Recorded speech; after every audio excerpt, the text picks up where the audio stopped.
चर्चा करून त्यानंतर पुढे कारवाई करू. पण आता या बैठकीच्या दरम्यान कुठल्याही विषयावर चर्चा करणार आहे तसा काही मसुदा त्यांनी जे आतापर्यंत सांगितलं त्या संदर्भात हे असे काही मसुदा नाही. आता आमचे ऑलरेडी त्यांनी जे मुद्दे उपस्थित केलेले आहेत त्याच्या संदर्भात कार्यवाही झालेलीच आहे. आता त्या कारवाईमध्ये काही त्यांना त्रुटी वाटत असतील किंवा काय अडचण वाटत असेल तर आणखी चर्चा करू आपण त्याच्यामध्ये. ते हैदराबाद गॅजेटियर नंतर इतर गॅजेटियर लागू करावेत अशी त्यांची मागणी असले ते करत आहे सातारा किंवा इतर. त्याच्यामध्ये काय आहे मुख्यतः हैदराबाद गॅजेटियरच्या अंमलबजावणीला सध्या न्यायालयामध्ये सध्या प्रक्रिया सुरू आहे. आता आपण आणखीन काही नवीन मुद्दा उपस्थित केला तर त्याच्यात काय कायदेशीर अडचणी काय उपस्थित होऊ शकतात का, म्हणून आता ऍडव्होकेट जनरलचं ओपिनियन मागवलेलं आहे.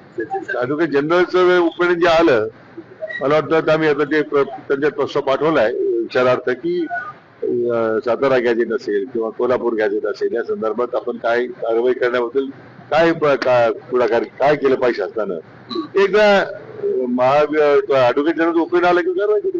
दोन्ही पक्षाचे नेते सोबत आहेत, शिवसेना आणि आपण शिक्षणासाठी. असं पहिल्यांदा होतंय कारण यापूर्वी कधी उदयदादा अगोदर येऊन जायचे त्यामुळे मधल्या काळात टीका होत होती, आरोप झालेले होते की एकाच शिवसेनेचीच लोक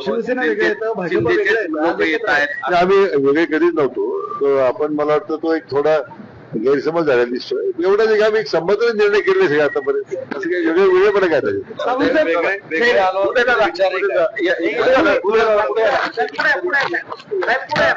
विचार शेवटी एकच आहे.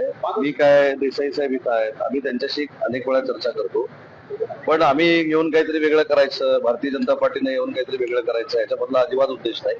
आम्ही जरी वेगवेगळे आलो तरी विचार एकच आहे आणि एकाच विचाराने येतो. दादा उन्हाळ्यामध्ये जी तुमची भेट झाली होती ज्या उपोषणाच्या वेळेस तुम्ही आलेले होते त्या दरम्यान झालेल्या चर्चा आणि आता त्यांची जी मागणी आहे यातली काय तफावत याबाबत स्वतः विखे पाटील साहेबांनी या ठिकाणी सांगितलं की ते समितीचे अध्यक्ष आहेत. आम्ही कुठचाही असा मसुदा घेऊन इथे चर्चेला आलेलो नाही. मी असेल, शंभूराज देसाई साहेब असतील किंवा प्रसाद लाड साहेब असतील, आम्ही त्यांच्याशी विखे पाटील साहेबांच्या नेतृत्वाखाली चर्चा करू. आणि खरं तर हाच उद्देश आहे की आंदोलन होऊ नये आणि आंदोलन न होता त्यांचे प्रश्न सुटावे. चल